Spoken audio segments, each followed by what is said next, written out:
Ayan ang linis mga kabarbers. Mahilig ka ba sa maiksi ang buhok? Baka ito yung bagay sa inyo mga kabarbers.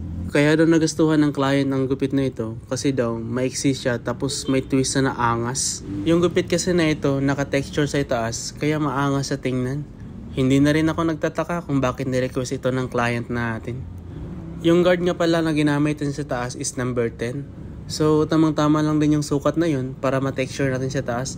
Hindi kasi natin ma-texture kapag sobrang iksi ng buhok sa taas. Take note mga kabarbers, hindi ko nire-recommend yung gupit na to sa mga matataas ang hairline. Bagay lang yung gupit na to kung hindi mataas yung hairline mo. Pero kung gusto mo talaga yung gupit na to, highly recommended ko yung 16 guard. Kasi pwede yung gupit na yon kahit mataas yung hairline mo. Medyo mahaba kasi yung buhok nun sa itaas eh. So balik nga pala tayo sa ginagawa natin. Nag-texture nga pala ako dito sa itaas. Pagkatapos rekta kaagad ako nag-line up dito. Para isahan lang yung gamit natin ng trimmer. Sa paggamit nga pala natin ng trimmer, wag lang natin masyadong idiin. Para safe yung gagamit natin ng trimmer at saka hindi rin masakit sa balat. Masakit kasi ito sa balat kapag nakadiin masyado. Next naman gawa tayo ng guideline para sa taper natin. And then gumamit ako dyan ng clipper over comb para tatandaan natin na hindi na tayo lalagpas dyan kapag naghagod tayo ng clipper. Tapos gumamit ako ng number 1 na guard, naka full adjust. Sinundan ko kaagad ng 0.5, naka halfway. Medyo paslant na yung paghagod natin dyan.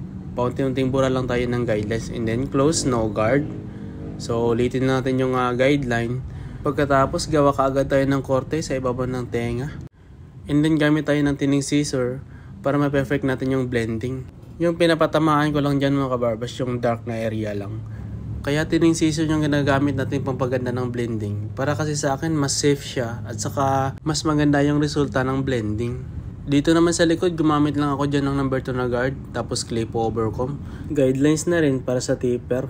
Mid taper lang dito sa may likod kasi gagawa tayo ng kaunting design dyan. Para kasi sa akin mas maganda yung mid taper kung gusto mo talaga mapansin yung design. Dito naman sa ibabaw ng tinga, pinefect ko lang dyan yung korte. Mas maganda kasi kapag maganda nga yung korte. Kasi lilitaw talaga yung ganda ng isang gupit kapag maganda yung korte. Lalo na pag may design. So next, linisan natin before tayo mag-blade. Mas maganda kasi mag-blade kapag malinis. And then lagyan natin ng pangpadulas para maganda yung paglabahan natin. Or smooth yung paghagod natin ng labaha. Tsaka hilahin din natin yung balat para iwas tayo sa sugat. Kumbaga safety yung paggamit natin ng labaha.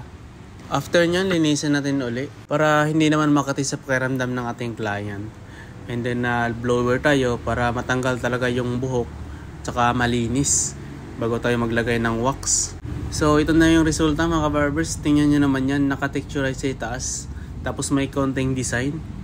Ayan ang linis mga kabarbers. Grabe, ang lupit talaga ng gupit na ito. So yun, maraming salamat sa panonood mga kabarbers. Ingat!